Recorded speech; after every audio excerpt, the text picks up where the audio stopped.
如果你家想维修暖气地暖的，总阀关不了，那么可以把竖杠的总阀关掉，一样能解决问题。您看看这柜子打的，根本就不考虑维修的事儿。不过这种情况也是屡见不鲜了。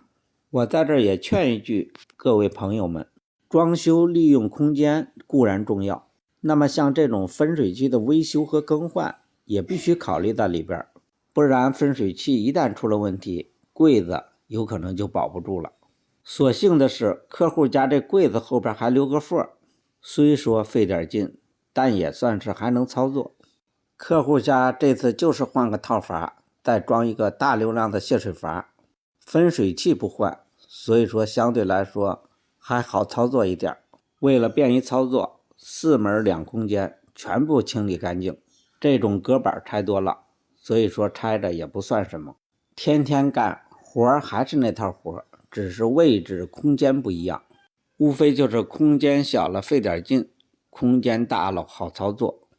不管怎么说，活你是干不成，钱你是挣不到，所以说排除万难也要干，那就废话少说，干就完了。吃过岁月的苦，享过生活的福，磕磕绊绊人生路，该服得服输，一步一个脚印，踏踏实实的铺，忙忙碌碌过一生，别悔过当初，风风是又不顾，坎坷的人生路，时光它催人老，周旋的是与孤，上过那世俗的当，人心的太难护，人生本来就是一本读不完的书，人就这么一辈子，到底是图个啥？难道就是为了挣点钱零花？有权有势钱够花，就算是潇洒吗？算了吧，看开点，该放的要放下。人就这么一辈子，究竟是为了啥？把心要放大，别活成个笑话。酸甜苦辣要学会，统统都咽下。雪花永远是雪花，谁陪你闯天涯？